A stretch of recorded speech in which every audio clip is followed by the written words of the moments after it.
Okay, so welcome to the TRT and Hormone Optimization YouTube channel. And as a guest today, back with us is Gil T. Welcome, Gil. Hey, thank you so much for having me. So today, porn addiction, how to get rid of it. So let's first start maybe with the definition. When are you addicted to porn? Addiction in general is a term that's often defined by various different subjective ways. I consider addiction to be different things. And rather than getting into legal definitions of addiction, I like to get into what I consider to be an addiction to pretty much anything. I find addiction to be a negative term, right? We can have hobbies and we can call things, an obsession, which often is associated sometimes with a positive thing or a commitment or a passion, right? If we're passionate about something, we tend to do it often. We always see that as a positive. The word addiction generally refers to something that hinders your life if you don't do it. Something that causes you trauma or pain or a sense of being unwell if you don't do it. So addictions are generally associated with negativity. They may not necessarily be different than a passion or an obsession because it's still things that you do on a consistent basis. The difference, I think, is what is derived of it. And some people become addicted to things because they feel that they bring them pleasure initially, and then they kind of get addicted in a sense where they can't do without.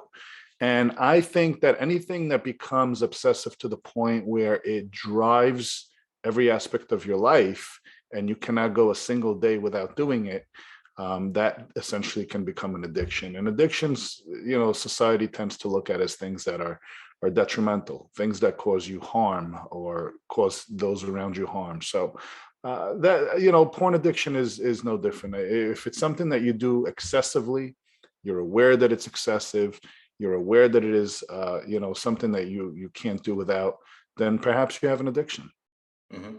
And are there any physical side effects, maybe hormonal, of watching too much porn? As with most addictions, there's always going to be a side effect. Now, some side effects may be adverse, right? The side effect isn't always a negative thing. Side effects is something that I see as just an unintended consequence of an action. So we always have an intended effect, which is the goal of why we do something. And we have an unintended effect, AKA side effect. Now, generally, we see side effects as adverse, but they're not always adverse. So a side effect may just be an effect that is unintended, resulting from the action or activity that you're performing. So there's always going to be side effects to everything. Those that you deem to be adverse or negative are, again, subjective. It's up to the individual to determine what they like and what they don't like. Some of the things that we see, and as you know, in my clinic, we see many men who suffer from sexual dysfunction. Yes, it does intertwine with hormones, essentially for many, but for some guys, it stems from other root causes. And one of the things we always diagnose with our guys is sexual dysfunction is what is the underlying root cause. And definitely porn happens to come up quite often, especially maybe in their younger years, some of them still to today, middle-aged or older gentlemen. And one of the things that we find that porn tends to do is it alters your expectations of reality, because you have to always differentiate, just like in the movies, between entertainment and the real world. So men, for starters, tend to get some sense of sexual anxiety because they're always measuring themselves up against these guys that they see in the films. And you got to remember, just like, an average man's not going to walk down the street, look in the mirror and say, well, I don't look like Brad Pitt, therefore I must not be good enough, or George Clooney, or whoever, your actor of choice may be. These guys are in an industry, they're in a profession for a reason. They are the best of the best at what they do in acting, right? And then the porn industry generally doesn't usually just grab some random people off the street. These are guys that kind of work their way up, and women as well. And they tend, but more so with men, right? Because with porn, unfortunately, when it comes to women, they just kind of take whoever's willing.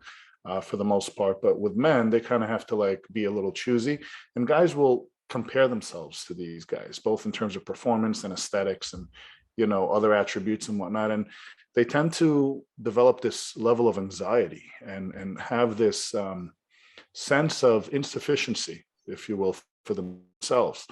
And that causes lots of anxiety. And that may lead into physical issues that are not necessarily physiological in nature or in root cause, but they're psychological. And sometimes that could be more damaging because it's not things that we can often fix just by giving somebody a medication right there and then. These are things that have to be reworked and retrained, mentally for long. They're irreversible, unfortunately. So that's one aspect. The other aspect is guys tend to develop a state of arousal based on acts and specific, types of women that they may see in these films. And then when it comes to reality, again, some things that may appear pleasurable on screen are not necessarily pleasurable in real life, specifically for the individual who they choose to engage with, and that's often a sense of a lack of reality, and they tend to expect these things, and they may get angry, they may get frustrated when reality doesn't meet their expectation, but they suffer from a lack of arousal or a lack of desire or you know enthusiasm towards specific sexual acts because it's not what they expect and it's not what they're experiencing in these films. So it's almost a sense of retraining your brain when you're watching these films on a daily basis into thinking that, hey, I need to look like this, I need to perform like this, my partner needs to look and perform this way, and like this is what arouses me because I've trained myself this way for so many years, and now reality always tends to lead to disappointment, so they just become disinterested and disengaged, and it does lead to some psychological issues there, and obviously dilemma within the relationship. Mm-hmm. So what's your general approach or treatment for these guys? The first assessment, for me at least, always is have a candid conversation, explain what's on the surface.